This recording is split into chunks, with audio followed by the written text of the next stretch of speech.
welcome. You're watching the Energy Transition Dialogues. I'm Rishika Barua. India's presidency of the G20 came to an end in New Delhi last month. Now, addressing the energy crisis was something which was very high on the G20 agenda. And in the Delhi Declaration, a consensus was reached on various aspects of energy transition and building global cooperation towards sustainable and clean energy development. The G20 leaders have committed to accelerating clean, sustainable, just, affordable and inclusive energy transitions. The baton on this crucial aspect of energy transition has been picked up by GEAPP, or the Global Energy Alliance for People and Planet. How can the global energy transition be people-positive centric, especially given the complexities of the global south and the need to include marginalized communities?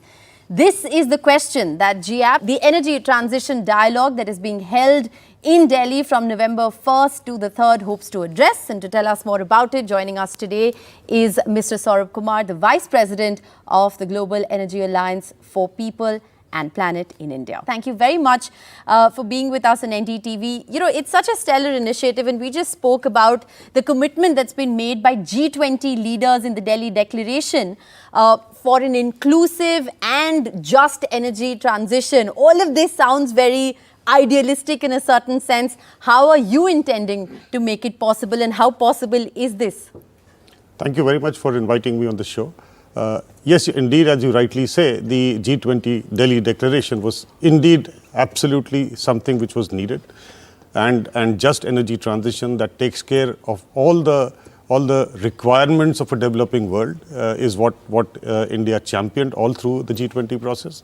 I'll pick out 2 or 3 elements of that declaration which I think are very far-reaching. The first one is a commitment of the G20, which represents almost 80 to 90% of energy use in the world, is to triple renewable energy by 2030 and double energy efficiency by the same time. Now, these are very important initiatives, as you would know that while we continue to look at how do we increase the electricity and renewable energy in a system, it's also equally important to look at energy efficiency. And that's where I think this is a unique and a very path-breaking, very, I would say, implementable declaration. Number 2 is access to finance. Now, this is also something which is extremely important. And as you mentioned, GEAPP is convening the India Energy Transition Dialogues. We have picked out 6 thematic pillars around this, centered around what needs to be done in the global south, including financing.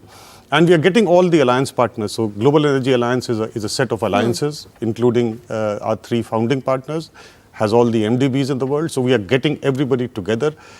How do we make sure that we create a solution, a pathway, a roadmap that can help countries like India leading from the front, and solutions that, again, a theme that G20 had. How do we drive solutions in India globally? Right. Yeah, so that's what the whole intent of this. It's very interesting, and any such initiative in a certain sense is ridden with its share of opportunities as well as challenges. So, you know, what do you see as critical challenges and opportunities in energy transition, and how are you hoping to address these through the energy transition dialogue? So again, I would like to give very practical example as to what the challenges are. If you look at India, India has committed in Glasgow 500 gigawatt of renewable capacity. As we speak today, we are nearly reaching 200 gigawatts, which means, and most importantly, the annual capacity addition in renewables has been about 10 to 12 gigawatts. Now, if in the next 6 years we were to reach this target, which I'm pretty sure the kind of vision and leadership India has, it will, we need to upscale 10 to 12 gigawatts per year to about 50 to 60. That's a 5-time jump. And that's why I will bring back what I just mentioned about how critical is this tripling of renewable energy. Is that one big focus of the government of India has been on decentralized renewables, which has not triggered the way the utility scale renewables have. And therefore, we are supporting the states in basically decarbonizing or solarizing agriculture. Now, that itself will give about 150 gigawatts. Then looking at small and medium enterprises and rooftop solutions for them, which A is good for the climate, B for those SME units or micro units. Today they are paying about 10 to 12 rupees per unit as the grid power. reduces to about half. So it's a win-win situation, and that's something which is a very concrete step. So in the dialogues, we are trying to create these kind of roadmaps, talking to our partners, stakeholders. How do we get to a level of 50 to 60, right, which needs to go beyond 2030, actually. Well, it's very interesting that you actually have a very practical approach and a practical roadmap to what most of us often read as just goals. Let's go back a little, to the genesis of the Global Energy Alliance for People and Planet to understand what this mission really is all about. Can you explain to us, your approach on how you plan to create synergy between stakeholders? So let me give a brief background as to how this alliance came into being. We will be completing a second anniversary in the COP. We were announced in COP at Glasgow, and three philanthropies of the world, Rockefeller Foundation, the Bezos Earth Fund, and IKEA Foundation, came together and committed $1.5 billion in this organization, and also brought in about 20 alliance partners like World Bank, ADB, IDBs, right, and others, who also committed another $10 billion. The idea is to accelerate climate action, accelerate energy access. So the money that we hold is all philanthropic. Yes. So it doesn't need any return, and that's the power of this money, that you can then using a small amount of money, you can leverage quite a lot. And that's what the alliance is doing. We are present in India, which is our largest, I would say, not a market is not the right word, but our largest country in every terms, importance and everything. And also we are present in about 6 other developing countries in Asia and Africa, and we'll be expanding our horizon. So our intent is to create ecosystems by providing our catalytic capital, and then crowd in private investments into that sector.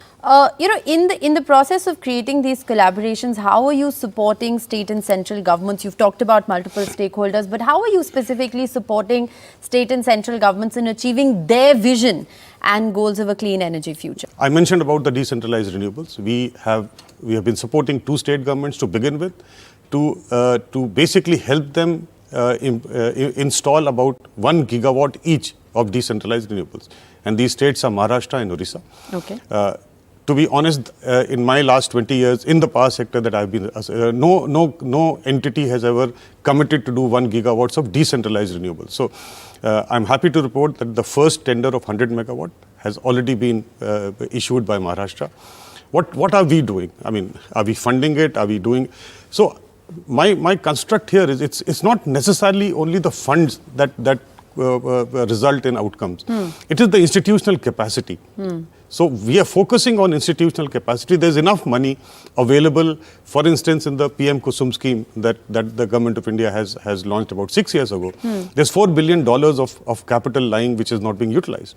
And why it is not being utilized is because there is no capacity of the state government to really aggregate projects. You have small little projects of 0.5 megawatt, 1 megawatt spread across rural areas. So what we are doing, we are using digital process, GIS maps, drone technologies to create a template and aggregate land parcels and then put it out for bidding.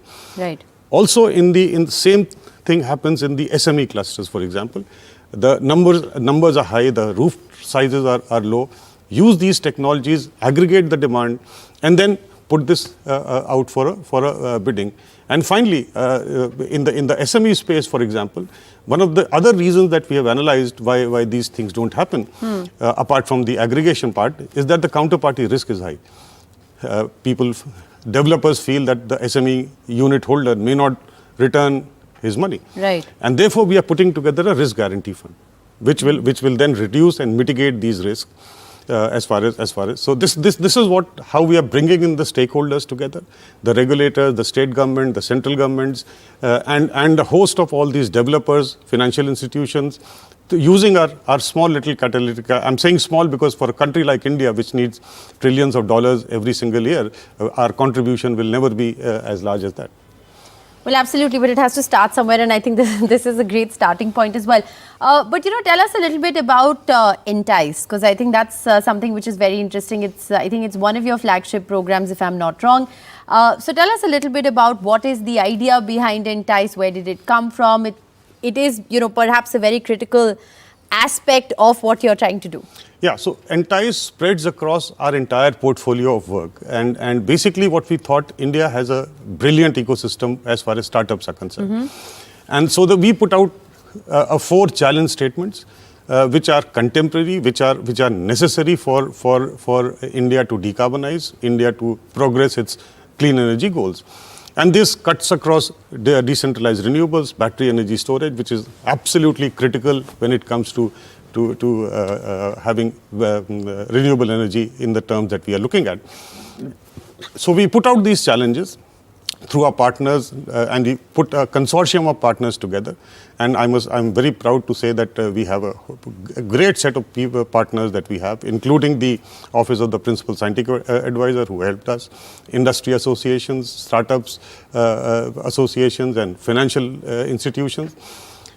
If you look at the way venture capital industry in this country is working, given that we have a massive startup ecosystem, climate ranks 9th in terms of priorities for venture capital. And within climate, energy and clean energy is even lesser. It's not very hard to understand because the tech industry has grown so quickly. A VC wants to put in money and in 3-4 years' time make a return. But in an infrastructure-based startup, you need to be patient. So we are also setting up a venture capital fund, using our catalytic capital, attracting other funders into this, so that Entice becomes a funnel through which we get high quality startups. We provide them the funding to scale up, not just in India, because these are problems that every nation has to solve, including developed countries. And I'm saying this in so many words, that yes, including developed countries, we need solutions that are innovative, that are different, and that's what Entice is intending to do. Right. But what are some of the other problems and challenges on a more fundamental level that you're sort of hoping to address through Entice? Yeah, so the problems is first the platform, B, funding, and third, access to markets. So it's a complementary that I am giving you the first market access. And therefore, let's see how we can solve, not to begin with India's problems, and then maybe take it up in other GEAPP geographies that we intend to. In fact, Entice will become hopefully an international platform for GEAPP and solving problems in Africa and other parts of Southeast Asia. Right. And very interesting, because you're picking five ideas or 5 people this time around out of a bank of 200. So that's quite an ambitious project in itself. We're going to talk a little more about this very interesting idea, but all that and more coming up on the other side of a short break. Don't go anywhere.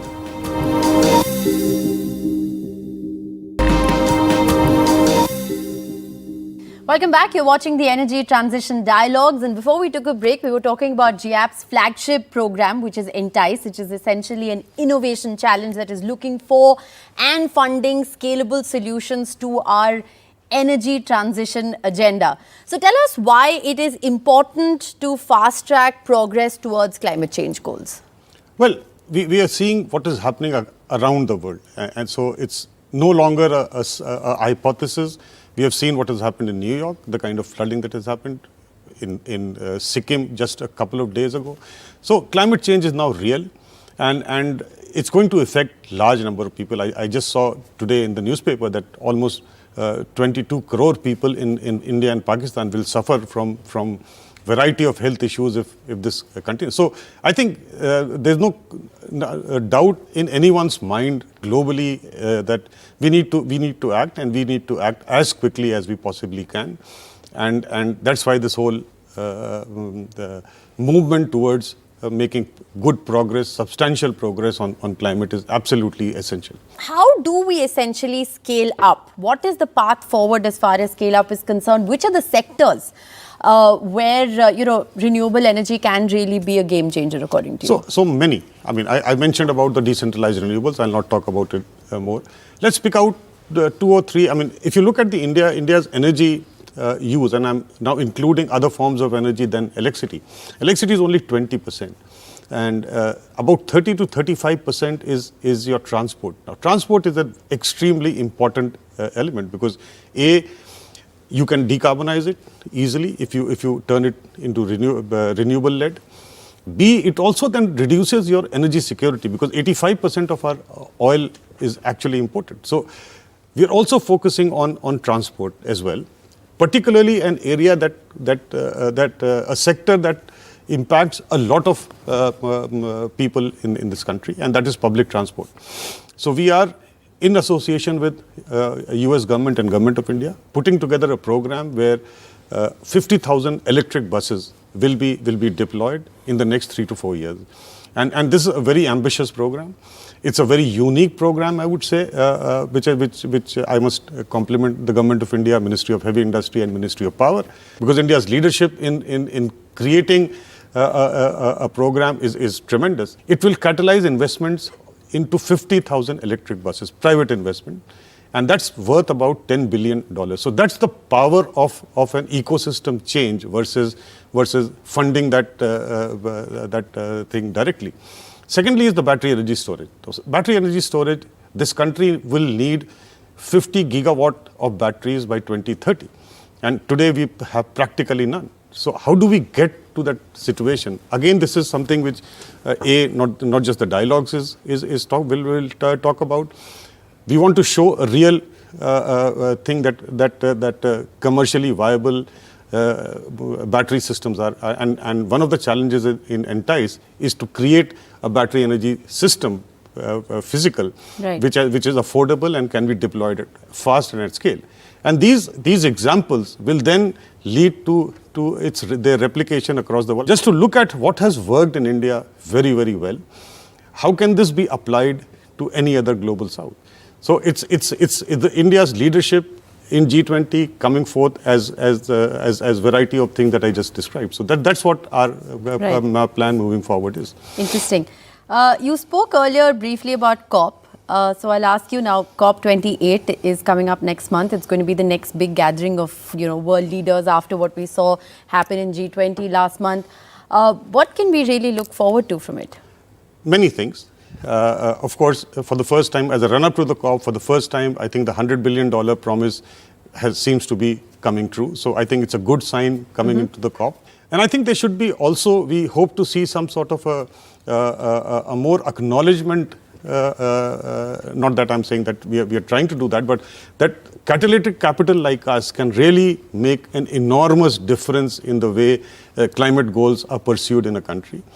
And finally, I hope to see that certain concrete examples, some of which I gave, become a way of people collectively joining hands and seeing how this can be replicated across the world, because all the things that we are working here is equally required in developing and developed countries, whether it is electrification of buses or decentralized renewables or battery energy storage or innovation challenge. So I'm just hoping that this gets much more attention than we do.